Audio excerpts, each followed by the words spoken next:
If he doesn't, he's going to be charged with perjury. So he's in there trying to help the federal government find out what crimes may have been committed here, if any. Then he goes on to say this. This is an interview the Flint Journal did with him the day after, or a couple days after. This was Friday. The meeting was Monday. So the Joe Lawler did this story. It's a pretty good story. It says, Rizzo, in a transcript of an interview with law enforcement that was released to the public in 2004, claimed Smiley bribed him, but no charges had ever been made. We disclosed that on this program. Major blasted Smiley in the interview Thursday, that is with the Journal, with the Flint Journal, saying that the mayor had too close a relationship with Rizzo. Then he went on to say, when the mayor stands up at Rizzo's wedding, that's awfully close, Major said. You've got to know where to draw the line. Major said he was interviewed by the FBI last year and this year, including less than 2 months ago, about the corruption case. He said he knows a lot about the inner workings of city government and has fully cooperated with the investigation. And this is really interesting, this statement. I told the FBI what I know, Major said, indicating that he talked about Pebble Creek. That's the bone of contention here, one of them. A former Rizzo subdivision that's part of the government's case against Abbey and other developments. Then he says this, I'm not going to jail for the mayor or for Abbey.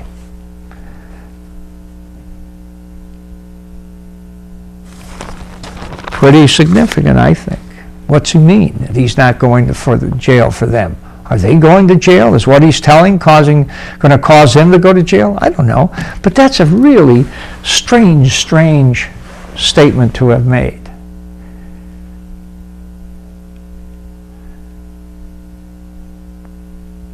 Well, it's just something that we'll have to dwell on. And I think this political drama is playing out before the federal grand jury. It's going to be interesting to see what the final act is on this thing. Let me go on here to, here's an update on the story we brought you here on this program last week.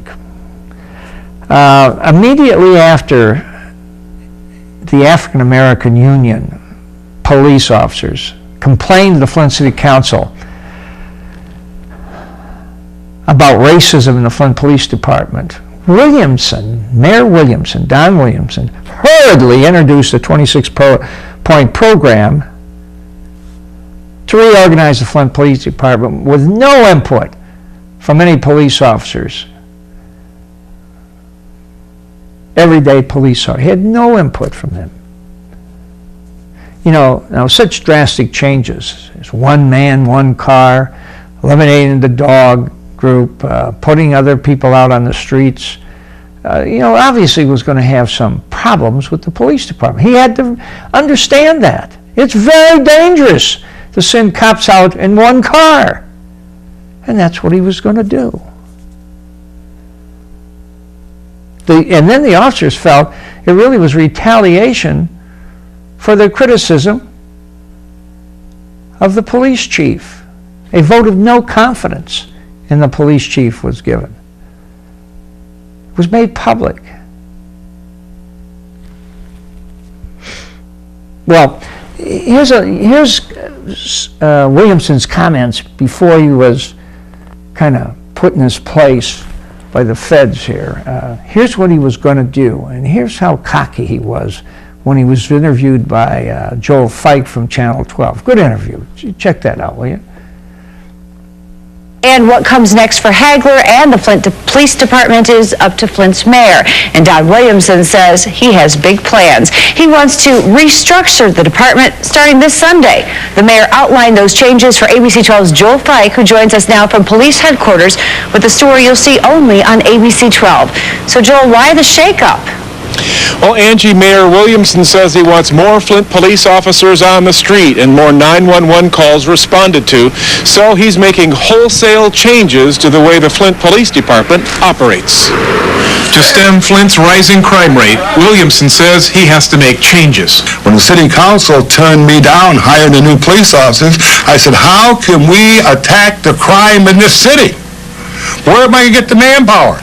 His solution, a radical restructuring of the department that would put an extra 49 police officers on the streets. All police cars, this is key, are to be one-man police cars. Would that be safe? Talk to the sheriff across the street, they're all one-man cars. Talk to the state police, most of their cars are all one-man. The city would do away with the FANG narcotics officers, require half of all sergeants, captains, and lieutenants to be put back on the streets, and eliminate police dogs. The sheriff's department's got 2, the state police got 100. We don't need them. Williamson wants a satellite tracking system on all police cars and a regular audit of how officers are spending their time. While some of the 26 changes mandated by the mayor may go over like a lead balloon with the union, Williamson says he doesn't care. The union contract should be canceled now. But are you anti-union? No, I don't care about the union. The union's okay. But what I'm saying to you, you got a union contract over there that tells you got to do this Right. to get promoted. You got to be Houdini to get it done. Williamson says the restructuring will make Flint safer. I'm adjusting the workforce so that we are coming up with another 49 police officers without costing the taxpayers any money. If police officers don't like it, Delphi is hiring for $12 an hour. We will put a good word in for them. Williamson insists he doesn't need city council approval for any of the changes. I can do this. Today's announcement is the latest salvo in an ongoing war of words between the mayor and the police union. All 26 changes are set to go into effect this Sunday. Well, you know, you have to wonder what that guy's thinking. I mean, talk about arrogance. Talk about, well, we're going to, set aside the union contract. He said, oh, I'm not anti-union. That's the most anti-union thing you can do. Contracts are signed that both parties will live by to avoid unnecessary confrontation. This guy's attitude will create that confrontation that contracts are to avoid. This contract was entered into, whether by him or by his predecessor, it doesn't make any difference. It's a contract. You're bound by it. He talks about he's going to put 41 more police officers on the road. Then he says, what about these people that go to violent scenes? Well, he says they can wait for another car to come. Wait a minute. That's additional time. If they had 2 police officers in there, they could maybe take care of the problem immediately. They're going to wait a half hour for another car to show up? That's how ridiculous this program is. Plus, how is it, they have a lot of female police officers who work there. Some of them aren't big people. Some are very small, going out to solve a problem with a gang or with a family dispute where there's great anger and bitterness and often weapons. What are you going to do with this slight-built woman who, has to take on a guy 6'3", 215 pounds.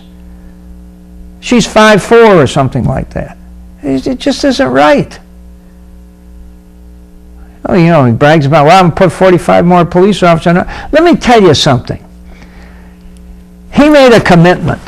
I mean, this was so drastic that the police, some of the police went to the Justice Department and said, look, these racial problems are occurring over there. The new plan will put one officer in a car and expose them to serious problem, that this is retaliation. When the Justice Department heard that, they said, wait a minute, he can't do that. So they came in to do an investigation.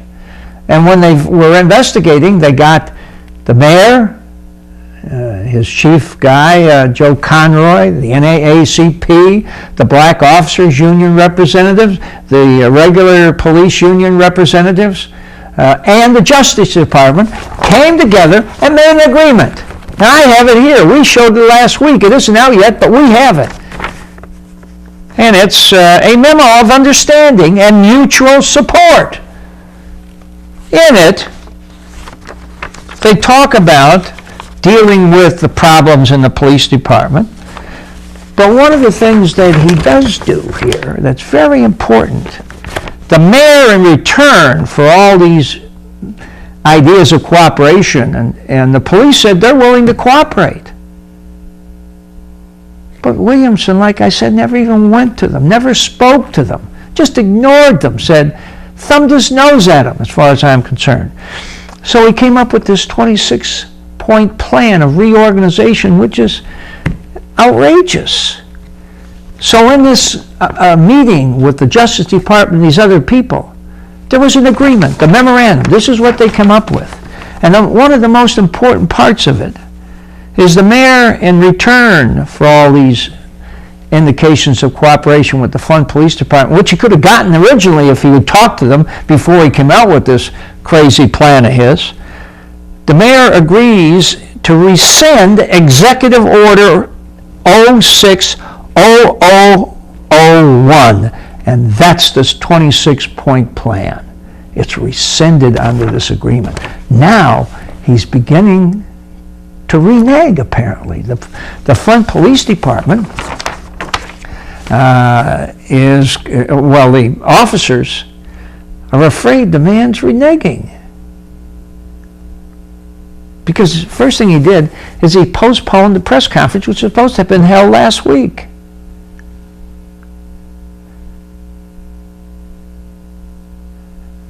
You know, he didn't do it. Now he's saying all these things that he didn't agree to that are in this thing, this memorandum. Now he has a problem because the United States Justice Department is in there. He's going to have to deal with them if he reneges on this deal. I think it's a non-negotiable instrument. You know, let me tell you, some people say, well, I can't believe he won't keep his word. You know, that's par for the course for this guy, as far as I'm concerned. He's not loyal, and he doesn't keep his word. I mean, he'll tell you one thing 1 minute, 5 minutes later, somebody else will get his ear and he'll say, okay, I'll do it this way, completely opposite of what he told you 5 minutes before. So this is not unusual to see that he may try to renege on this thing, but he may have trouble. His signature is on there. So is the Justice Department people and all the other people involved, the unions. They all agreed to this thing. And Williamson was supposed to have a press conference to announce the agreement. He hasn't done it yet.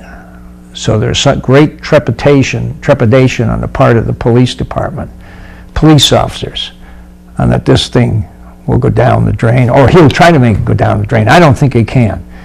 Now, you know, he has some good ideas. The idea of more police obviously is a good idea. You know, put the police officers who are pushing paper on the road again. Nothing wrong with that idea. You hire some civilians. I mean, these guys are trained.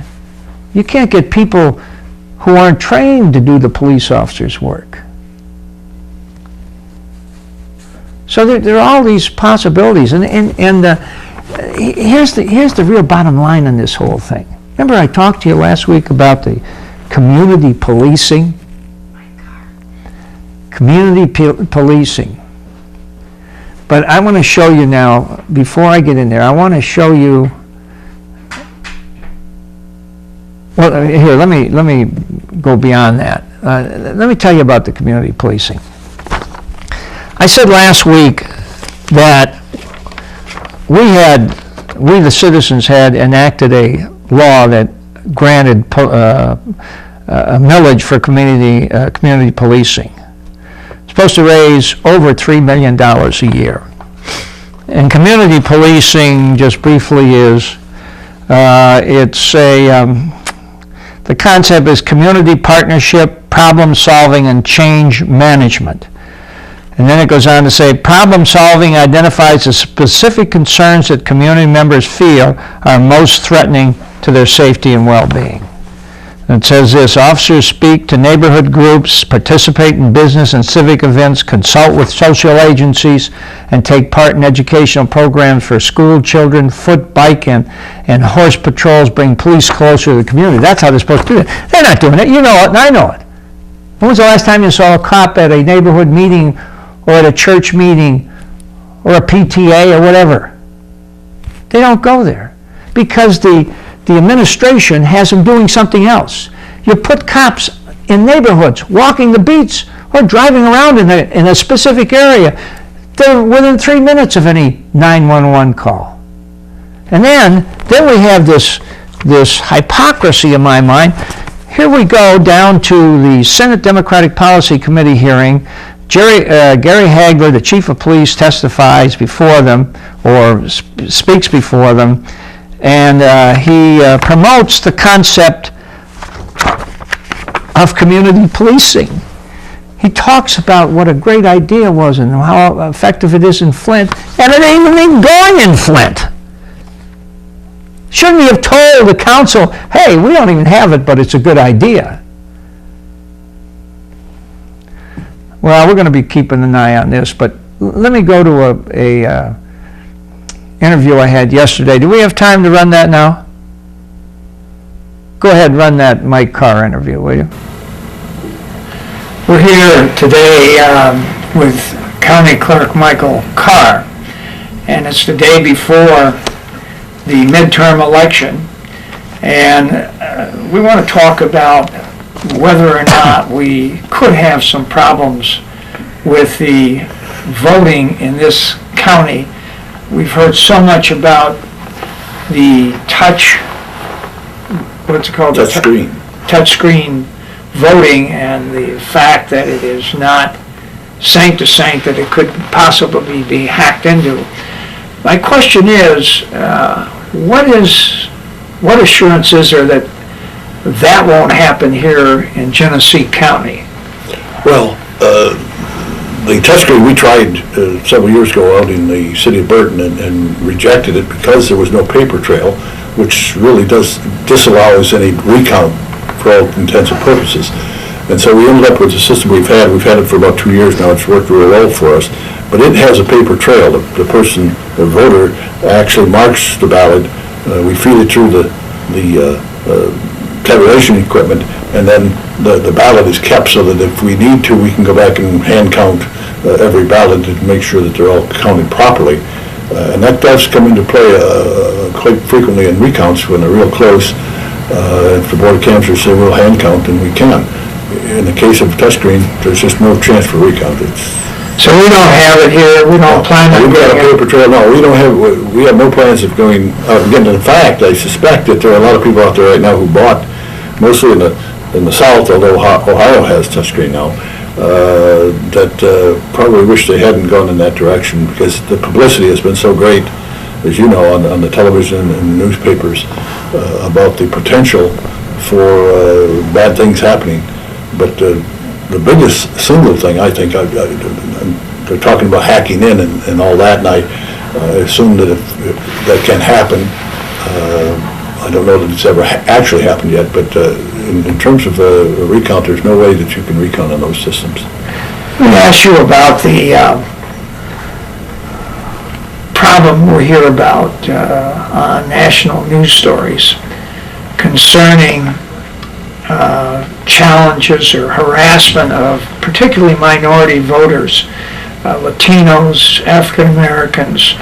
Have we had any problem like that in this county? Not recently, but a few years back we had a heavy push by the Republican Party to put challenges in many of the precincts in the black community, and we felt that they were simply intimidating or attempting to intimidate the voters. I don't think they were very successful, and now we've had enough experience with them that they are less. Well, we thought you should have that. If there's any problems with challenging out there, bring it to the attention of the clerk's office and they'll take care of it. We just don't want people to be harassed because they want to vote. And that's what that was all about. But in the meantime, we'll be back next week with you, and we'll be at the White Horse between now and then.